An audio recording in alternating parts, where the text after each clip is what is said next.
अस्सलाम वालेकुम, नमस्कार, सत श्री अकाल एंड गुड इवनिंग। मैं हूँ आरज़ू काज़मी और आप देख रहे हैं पॉइंट ऑफ व्यू। हमें जी जॉइन किया है साजिद तारड़ साहब ने, बहुत शुक्रिया सर कि आज आप आए हैं, thank you so much. Thank you आंसू, थैंक यू। सर आज 2-3 चीज़ें आपसे समझना चाहेंगे। एक तो जो पीटीआई में हो रहा है, लोग छोड़-छोड़ के जा रहे हैं, जिसमें शीरी मज़ारी साहिबा ने भी आज अनाउंस कर दिया है, फ़याज़ुल हसन चौहान और उससे पहले आमिर कियानी और कई लोग दूसरे भी जो हैं। तो ये क्या हम वही देख रहे हैं जो 2017 में पीएमएलएन वगैरह के साथ हो रहा था कि सब छोड़-छोड़ के पीटीआई में आ रहे थे, तो क्या एक बार फिर एस्टेब्लिशमेंट या वही गेम हम दोबारा देख रहे हैं कि अब पीटीआई की बारी है कि सब लोग छोड़ के किसी और तरफ जा रहे हैं। वैसे बहुत से लोगों ने तो ये कहा है कि जी हम सियासत ही छोड़ रहे हैं, जिसमें आमिर कियानी भी हैं और शीरी मज़ारी भी। लेकिन उसके अलावा हम बात करेंगे प्राइम मिनिस्टर नरेंद्र मोदी जी की, और वो ऑस्ट्रेलिया गए हैं और बहुत जो वहाँ के प्राइम मिनिस्टर हैं ऑस्ट्रेलिया के, उन्होंने उनकी बड़ी तारीफ की है। साथ बिलावल भुट्टो जरदारी आज़ाद कश्मीर में जाके जिस तरह से बात कर रहे हैं और बार-बार कश्मीर का नाम ले रहे हैं, G20 के ऊपर कई तरह के सवालात उठा रहे हैं, उसकी क्या वजह है और हमें असल में करना क्या चाहिए और हम लोग किस तरफ जा रहे हैं? इस पे हम सर आज बात करेंगे। देखिए आरज़ू, तीन चीज़ों पे डिस्कस करते हैं। एक तो बताते हैं कि पीटीआई में हुआ क्या है, अभी क्या हो रहा है पाकिस्तान के हुँ, अंदर, और उसके बाद देखते हैं कि ऑस्ट्रेलिया में, और दूसरा पैसिफिक का जो दौरा था बिलखसूस पापुआ गिनी और फिजी के अंदर, और फिर उसके बाद हम देखते हैं कि कश्मीर में ये क्या सिलसिला है, खासकर G20 के रेफरेंस के साथ इसको देखते हैं, क्योंकि दर हकीकत बिलावल भुट्टो साहब वो G20 के ही रेफरेंस में आजाद कश्मीर के दौरे पर हैं, हुँ, उसको काउंटर करने के लिए। सबसे पहले तो मैं बताना चाहूंगा कि पाकिस्तान में 9 मई जो है वो पाकिस्तान का 911 है, 9 सितंबर 11 है, 9 सितंबर है पाकिस्तान के लिए। वो इस वेरी सीरियस मैटर, और उस पे जो दो किस्म की अदालतें हैं, उस पे यही सुना जा रहा है कि जो मिलिट्री जिन पे बिल्डिंगों पे अटैक हुआ है वो मिलिट्री, और जो सिविलियन बिल्डिंग्स पे हैं वहां पे सिविलियन अदालतों के अंदर ट्रायल होगा। अब मैं ये बताना चाहूंगा कि बहुत जरूरी है कि इन लोगों को सजा दी जाए, क्योंकि इससे पहले मैं आपको ये बताना चाहूंगा हम इस नौबत पे पहुंचे किस तरह थे। इस नौबत पे इस तरह पहुंचे हैं कि जो अदालतें तो मजाक बन चुकी थी ना, लाहौर अदालत और सुप्रीम कोर्ट तो एक मजाक बन चुकी थी। रिश्तेदारियां सामने आ रही हैं जजों की, आरडीओज आ रही हैं, तो जो कुछ भी ये करते थे शाम को, मेरा मतलब 8 मिनट में 8 जमानतें मिल जाती थी उनको। अगर ये पहले रोका जाता तो यहां तक पहुंचते ही ना, ये ना यहां तक ना पहुंचते। यहाँ पे मैं ये भी बताना चाहूंगा कि ये जो मिलिट्री, खासकर कोर कमांडर के घर, और वो कोर कमांडर का घर एक अलामती घर समझा जाता है। ये नहीं है कि वो मेरा मकसद उस पे सिर्फ मेरा मकसद वहां पे कोर कमांडर रहता है, वो he is commanding a corps, और specially Lahore which is next to, which is Punjab. और अगर वो अपना घर नहीं बचा सकता तो फिर उसकी क्या कमांड है, उसकी क्या सलाहियत है। बल्कि यहां तक बताया जा रहा है कि उस घर को परमानेंट इस चीज का म्यूजियम बनाया जाएगा फ्यूचर में, कि लोगों को बताया, उनकी तस्वीरें लगाई जाएंगी जो वहां, खासकर जिन्होंने घुस के वहां पे सारा कुछ किया है। और एक खातून आजकल आपने देखा होगा, खदीजा शाह, उसका बहुत नाम आ रहा है, चर्चा आ रहा है बहुत। और फिर ये भी देखा जा रहा है कि उसके सिफारशी कौन कौन है। और मैं समझता हूं कि इट्स डिफाइनिंग मोमेंट कि अगर खतीजा शाह जो है, अगर उसी को छोड़ दिया गया, तो फिर अगर वो किस इतनी अप्रोच वाली है, फिर तो सिस्टम आपका फिर वही है जिस तरह जो सुप्रीम कोर्ट कर रही है। रेस्ट हाउसों में मेहमान ठहराए जा रहे हैं, मर्सिडीज गाड़ियां लाई जा रही हैं। यहाँ पे सुना जा रहा है कि खतीजा शाह के लिए भी बहुत बड़े बड़े नाम है, चौधरी शुजात हैं, जहांगीर तरीन है, ओन चौधरी है, और यहाँ तक सुना जा रहा है कि उनके लिए प्राइम मिनिस्टर साहब भी इंटरेस्टेड थे कि उनको उनके धर्मी पे से एक काम किया जाए। और दूसरा, उन्होंने थ्रेट किया कि हम अमेरिकन सिटीजन, आप अमेरिकन सिटीजन है तो आप पाकिस्तान के अंदर कोर कमांडर के घर में घुस के क्या कर रही थी आप? ये बहुत बड़ा सवालिया निशान है। आपको अमेरिका का दर्द होना चाहिए भाई। यहाँ पे भी तो हर शहर जो है वो लेबनान बना पड़ा, बैरूत बना पड़ा है यहाँ पे। यहाँ पे भी तो हर शहर के अंदर ड्रग मार्केट्स है, दिन रात गोलियां चल रही हैं शहरों में। तो आप यहाँ वॉलंटियर करती ना, आप अमेरिकन सिटीजन, बिल्कुल। अब आप हुँ, रोक दे रही हैं अपनी एम्बेसी का। और मैं आपको ये भी बताना चाहूंगा कि ये पाकिस्तान जुडिशियल सिस्टम एक सोसाइटी के लिए इतना इंपॉर्टेंट होता है कि जब जर्मनी के त्यारे फाइटर जो त्यारे थे, वो इतनी मिकदार पे लंदन के ऊपर उन्हें छांव कर दी थी, नीचे विंस्टन चर्चिल जो था उसको इंसाफ की फिक्र थी, अदालतों की फिक्र थी उसको। यहाँ पे सितंबर 11 हुआ था यहाँ पे, तो उसामा बिन लादेन को अगलों ने ढूंढ के मारा था।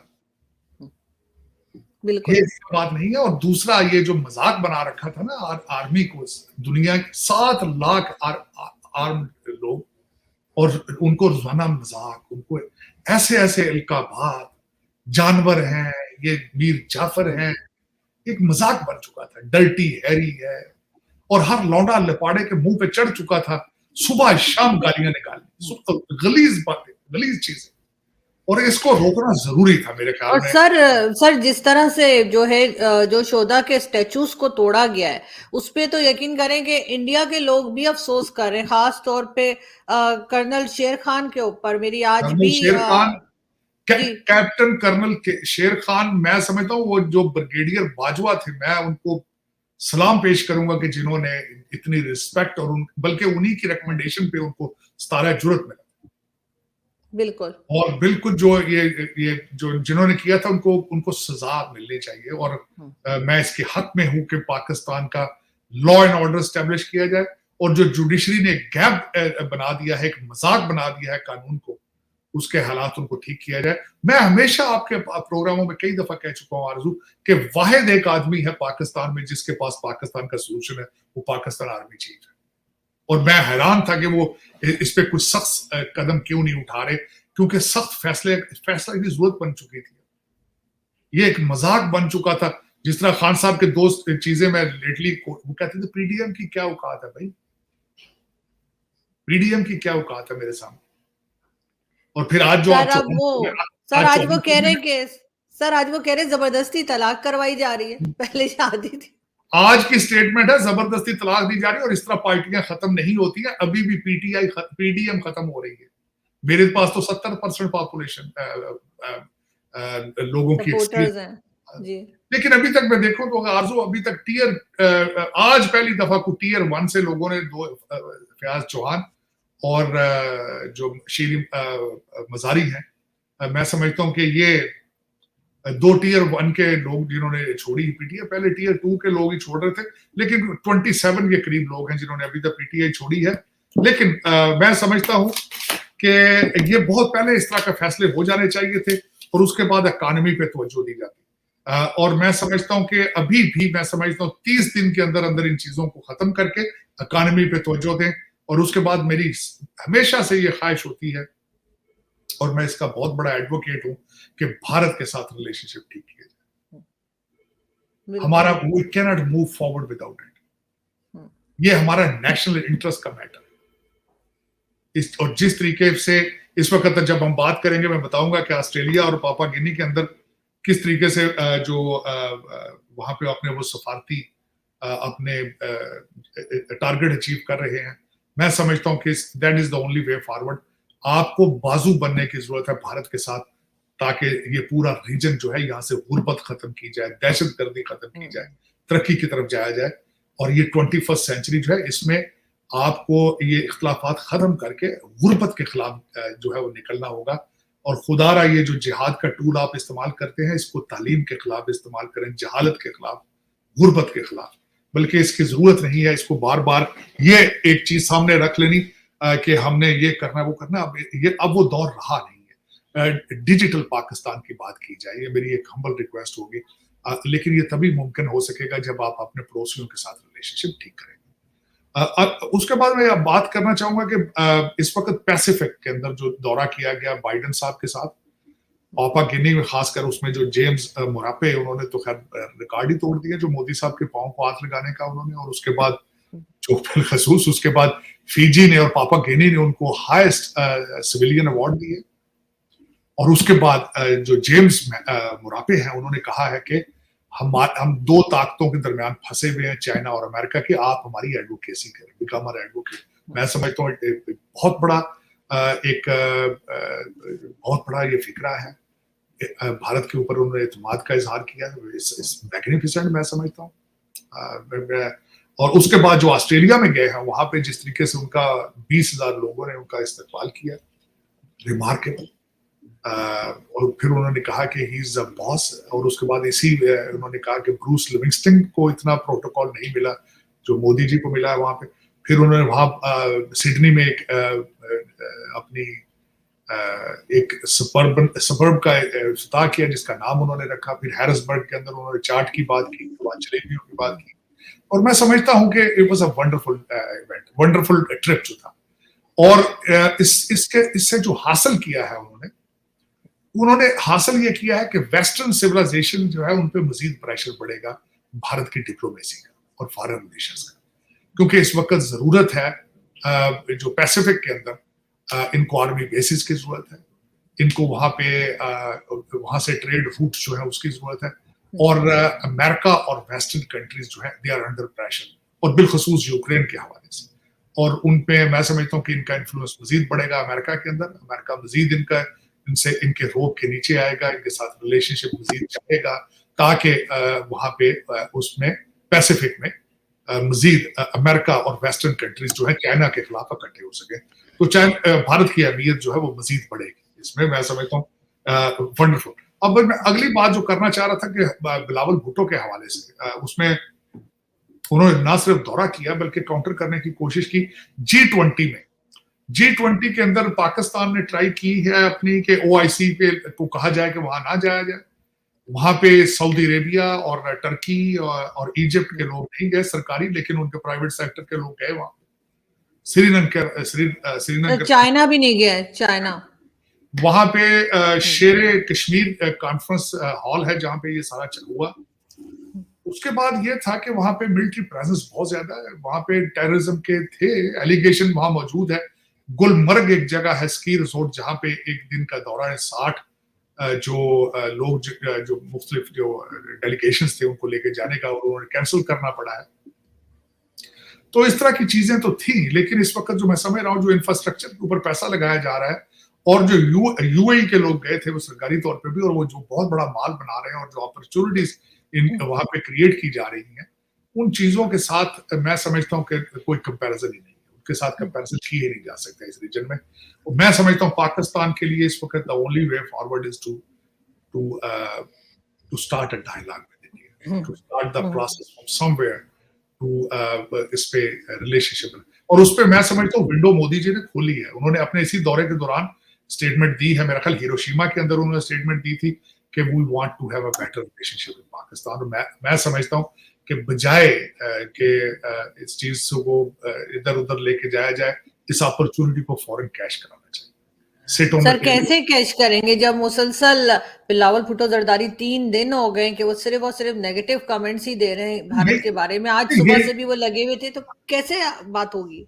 यही चीज, इन्हीं चीजों को तो रोकने की बात करना अंडर गिवन सर्कमस्टांसेस, और इस चीज के साथ वो कह रहे हैं मूव फॉरवर्ड। और इस वक्त आपकी जरूरत इकॉनमी है, और इकॉनमी सर्वाइव किस तरह करेंगे आप? भारत के साथ अच्छे रिलेशनशिप ना रख के आप किस तरह आगे जाएंगे? ये आपके पास कोई चॉइस नहीं है। मैं ये नहीं कह रहा हूं कि आपके पास चॉइस है कोई, you don't have any choice, it's a matter of survival. आपकी ब्लीडिंग हो रही है मुसलसल, you are right now in the emergency room and surgery is taking place. Sir dollar 308 का हो गया सर, डॉलर 308 रुपए का है। तो उसमें आरजू आप मूविंग फॉरवर्ड, आप जब तक भारत नंबर 1 होना चाहिए, उसके बाद ईरान, अफगानिस्तान और चाइना होना चाहिए इनके साथ रिलेशनशिप। और इस वक्त जो आपके अंदर जंग चल रही है वो भी इसी तरह की जंग चल रही है। इस वक्त अशराफिया एक दूसरे के साथ लड़ रही है, मैं जो बताऊं असल बात ये है। और उसमें एक अशराफिया का ग्रुप वही है जिन्होंने CPEC को प्लेट में रख के डिलीवर किया था अमेरिका को, और दूसरी अशराफिया जो है वो अब they are fighting with each other. और जो इस वक्त जो आपके रूलिंग एलीट है, मैं हमेशा आपको कहता हूं, उनके दिल और दिमाग जो है वो लंदन, न्यूयॉर्क और टोरंटो में है। उनकी बॉडीज है सिर्फ वहां पे, सिर्फ इसी चीज का झगड़ा है। और मैं सबसे बड़ा चैलेंज समझता हूं हमारे आर्मी चीफ का यही है कि उस अशराफिया को किस तरह कंट्रोल करना है। ये जो जिनके ये डुअल सिटीजन बच्चे हैं जिनके, ये खतीजा शाह उसका एक बिल्कुल सही पिक्चर है, सही पिक्चर है। वो पिक्चर ये है कि अमीर तरीन एक असर रसूख रखने वाले घर की लड़की, अमेरिकन सिटीजन, और घुसी है जो जाके कोर कमांडर के घर में। बिल्कुल इस जनरेशन की लड़ाई है। ये जो अमीर घरों के बिगड़े हुए बच्चे हैं सिर्फ उनका उनका मसला है। जिस तरह वो मुझे पिछले दिनों कहीं से खबर ये मिली थी कि बाजवा साहब के दोनों बच्चे जो हैं वो भी इसी मजहबी पार्टी को जो है उनके सिंपथाइजर हैं। जिस तरह हमारे आर्मी चीफ जो जिस तरीके से हमारे चीफ जज जो है हमारे सुप्रीम कोर्ट के, उनकी सास साहिबा ने कहा कम वक्त मार्शल लॉ भी तो नहीं लगाते। ये इनके मसाले बिल्कुल ऐसा है। लेकिन सर इमरान खान का क्या फ्यूचर नजर आ रहा है? खान साहब की पार्टी से तो लोग निकलते जा रहे हैं, लेकिन शाह महमूद कुरैशी ने कहा है कि वो नहीं जाएंगे। इमरान खान साहब का फ्यूचर मैं बताना चाहता हूँ आजू जी। इनके पास एक सीट होती थी, वो भी परवेज मुशर्रफ ने तरस करके दी थी मियां वाली वाली। दूसरी सारी सीटें एस्टेब्लिशमेंट की थी, उन्होंने पकड़ के इनके कदमों में डाली थी। वो इनकी सीटें नहीं थी और वो जो है वो सारे वापस अपने अपने घरों में जा रहे हैं। वो जहां से आए थे, वो जो नून लीग से आए थे वो नून लीग में चले जाएंगे, काफ वाले काफ में चले जाएंगे, जा रहे हैं, बल्कि पीपल्स पार्टी वाले पीपल्स पार्टी में चले जाएंगे। इनकी एक सीट जो परवेज मुशर्रफ ने तरस करके इनको मियां वाली की दी थी, वो सीट इनकी अपनी, मेरा ख्याल हो सकता है वहां से भी आप जीत पाएंगे। ये बाकी सीटें सारी एस्टेब्लिशमेंट की सीटें थी। ये कोई ढकी छुपी बात है, मैं अपने पास से नहीं कर रहा। ये प्रोजेक्ट इमरान की थी सीटें, ये सारी सियासत सारी प्रोजेक्ट इमरान की थी। बल्कि मेरी ख्वाहिश होगी कि उन लोगों ने, एस्टेब्लिशमेंट के लोगों ने, जिन्होंने कौम के अरबों रुपए प्रोजेक्ट इमरान के ऊपर जाया किए, उनके खिलाफ भी कार्रवाई होनी चाहिए। जिन्होंने एक डेवलपिंग कंट्री के अंदर एक ऐसा तजर्बा किया जिससे पाकिस्तान की नस्लें तबाह हो गई, बल्कि पाकिस्तान के लोगों का ईमान खराब हो गया। जिनको बताया जाता था नौज बिल्ला ये 21वीं सदी का पैगंबर है, जिनको कहा जाता था ये जिंदा पीर है। तो ये मेरा मकसद है, उन लोगों को भी कटहरे में आना चाहिए, उनको बताएं कि आपने भी ये पाकिस्तान से क्या मजाक किया, कि पाकिस्तान के साथ क्या धोखा किया। तो मैं समझता हूं कि ये आगे जो उस रीजन में अगर आपने सरवाइव करना है तो इकोनॉमी और डिजिटल पाकिस्तान और बच्चों को और सबके दिमाग जब तक ठीक आप नहीं करेंगे, आप तब तक ठीक। और मेरी ख्वाहिश होगी कि जितनी बिल्डिंगें खराब की गई हैं सारे का सारा बिल पीटीआई को देना चाहिए। उनकी फॉर्म बहुत ज्यादा पैसा उनके पास, उनसे लें। और जो बच्चे जो पकड़े हैं इन्होंने, इनको कंस्ट्रक्शन प्रोजेक्ट्स वहां काम, इनको रोजाना वैगन में भर के ले जाएं और ये वहां ईंटें उठाएंगे। लेकिन सर ये लोगों को सर ये नहीं लग रहा कि लोगों को डरा के पीटीआई छुड़वा रहे हैं? क्योंकि शाह महमूद कुरैशी को जो है वो रिहा किया, फिर दोबारा अरेस्ट कर लिया। शीरी मजारी भी 5 बार जेल गई तब, या थाने गई जब जाके उन्होंने ये फैसला लिया। तो आरजू, मेरा ये क्वेश्चन ये है कि लोगों को डरा के पीटीआई में नहीं लाया गया था पहले? मेरा ये भी तो क्वेश्चन है। जब एस्टेब्लिशमेंट, खान साहब ने खुद मौसूफ अमीरुल मोमिनीन ने कहा था कि मेरी हुकूमत और असेंबली को चलाती थी एजेंसी। बिल्कुल। मरहूम हमारे एक थे जो डॉक्टर वहां से आमिर लियाकत, उन्होंने कहा था मैं इसके लिए नहीं आया, मुझे लाया गया। तो जब लाया जाता था तो उस वक्त दर्द नहीं होता था। अब कहते हैं कि ये डर के छोड़ रहे, जब डर के आए थे तो डर के जा रहे हैं। ये तो बात वही है ना भाई, डर के पीटीआई में आए थे, अब डर के छोड़ रहे हैं। तो तकलीफ किस बात की है भाई? फिर रो किस बात पे रहे हो? ये गेम तो उन्हीं की जो इन्होंने प्रोजेक्ट इमरान खान लॉन्च किया था, गेम तो उनकी। सर उस टाइम तो खान साहब कहते थे एक और विकेट गिर गई, एक और विकेट गिर गई, याद है आपको? ये कहते थे लोगों के ईमान ताजा हो रहे हैं, ये ईमान ले आए, मुसलमान हो गए ये लोग, ये इनके अल्फाज थे ये। हाँ, फिर वो अब इस्लाम के दायरे से निकल रहे हैं। पता नहीं ये क्या है। मैं इस चीज के हमेशा खिलाफ रहा हूं कि मजहब को बेचना, मजहब को इस्तेमाल करना सियासत के लिए, अपने मुफाद के लिए, सख्त ज्यादती है। हमें बिल्कुल ही पाकिस्तान उस रीजन के अंदर कोई ना, ये फेक जिहाद जो हमें सिखाते हैं, हमें ये इस तरह का जिहाद प्लीज हमारी नस्लों को खराब ना करें। आपने बहुत नुकसान किया है पाकिस्तान का, पाकिस्तान की तरक्की की बात किया करें सिर्फ। आज मेरी ये रिक्वेस्ट है कि हर पाकिस्तानी बच्चे से पाकिस्तान की बात करें, पाकिस्तान बचाने की बात की जाए। और ये जो बच्चे यंग हैं इनको कहो जाके पढ़ो, तुम्हारी पढ़ने की उम्र है यार। ये टिकटॉक छोड़ो, ये ट्वीट पे जो ये जाली अकाउंट बना के सारा दिन तुम जो बकवास याद करते हो, ये जो अपने आर्मी चीफ और बुजुर्गों और जजों के खिलाफ जो सारा दिन बनाते हो, कोई ढंग का काम करो, कोई अपना बिजनेस करो, कोई पढ़ो लिखो, कोई आईटी के बारे में सीखो, कोई अपनी पॉजिटिव चीजें करो, एक्सरसाइज करो, स्पोर्ट्स खेलो। ये क्या आवारगी शुरू कर रखी? बहुत सर बिल्कुल यही हाल है, लेकिन इत्तेफाक की बात है कि ये सारी गड़बड़ जो है हम देखते हैं कि पीटीआई के सपोर्टर्स में ही ज्यादा है। लेकिन पहली सर दफा पहली दफा बिल्कुल हुआ है ये किसी पॉलिटिकल पार्टी ने इतना नुकसान पहुंचाया है। पाकिस्तान को नहीं, आने वाली नस्लों का ज़हनी तवाज़ुन खराब कर दिया, ईमान खराब करके रख दिया, गलत इस्लाम की पिक्चर ड्रा की। लेकिन सर लास्ट में मैं ये पूछना चाहूंगी कि ये इकोनॉमी को ठीक कैसे करेंगे? अभी तो इनको कहीं से लोन भी नहीं मिल रहा है, तो क्या किया जाए? लोन जो है वो आरजू, मैं ये बताना चाह रहा था कि आईएमएफ से जो लोन था ना, वो पाकिस्तान के लिए थोड़ी मांगा जा रहा था। वो तो जो अब आपके अशराफिया है, जो 5-10 हजार लोग हैं, उनके बच्चे बेचारे भूखे बैठे लंदन, ये तो उनके लिए ले रहे थे। पहले जितने प्रोजेक्ट किए गए हैं, जो डॉलर आए हैं यहाँ पे, वो किधर गए हैं, पहले उनका पूछना चाहिए। हजूर जो अमीरुल मोमिनीन थे, उनका नंबर 1 एक पहला एजेंडा ये था अकाउंटेबिलिटी। $1 सिंगल नहीं ला सके, बल्कि वो अकबर साहब जो है, शहजाद अकबर साहब, वो तो जाती दफा 2 बोरियां डॉलर भर के फिर साथ ले गए। लेकिन बिल्कुल खुदा रहा, ये उन पे छोड़े, सेल्फ रिलायंस पे जाए। सेल्फ रिलायंस से मुराद ये है, ये महंगी महंगी गाड़ियां बंद करें इंपोर्ट करनी, ये कुत्तों की खुराक और ये मेकअप का सामान और महंगे महंगे बैग और जूते इंपोर्ट करना बंद करें। खुदारा यहाँ लोकल असेंबल करना चीजें शुरू करें। कॉटन की इंडस्ट्री को रिवाइव किया जाए दोबारा। ये प्लाटें और प्लाट बना बना के एग्रीकल्चर का जो सत्यानाश कर दिया, इसको बंद किया जाए। और कोशिश की जाए बच्चों को आईटी की तालीम दी जाए, बच्चों को बिल्कुल सिखाया जाए कि डिजिटल दुनिया, अमेज़न के यहाँ पे प्रोजेक्ट, अमेज़न के उनको बताया जाए किस तरह बेचनी है, चीजें सीखनी है। सी पैक का प्रोजेक्ट शुरू करना चाहिए, और जो सी पैक चाइना के साथ, that is the only way forward. IMF अब आपके साथ नहीं चलेगा। आईएमएफ ने आपने दरवाजे बंद कर दिए, अमेरिका ने दरवाजे आपके लिए बंद कर दिए। ये जो मजाक 60 कांग्रेसमैन है, ये आपके यहाँ पे जो बैठे हुए लौंडे लपाड़े हैं, उनको 200 500 डॉलर दे के ये लेटर लिखवा रहे हैं, ये लॉन्ग लास्टिंग नहीं है। आज की मिसाल दे देता हूं मैं आपको। इतना कमजोर अमेरिका हो चुका है कि आज ताइवान को वर्ल्ड हेल्थ ऑर्गेनाइजेशन ने इनवाइट ही नहीं अपने प्रोग्राम में किया, चाइना को खुश करने के लिए। अगर उतने चीते होते, अगर ये अमेरिकन इतने स्ट्रांग होते, तो ताइवान को वर्ल्ड हेल्थ ऑर्गेनाइजेशन के सबसे ज्यादा फाइनेंसर और सपोर्टर्स अमेरिकन है। तो जब इनके कंट्रोल में वर्ल्ड हेल्थ ऑर्गेनाइजेशन ही नहीं है, ये सऊदी अरेबिया को चाइना से नहीं बचा सके, तो ये आपको क्या देंगे?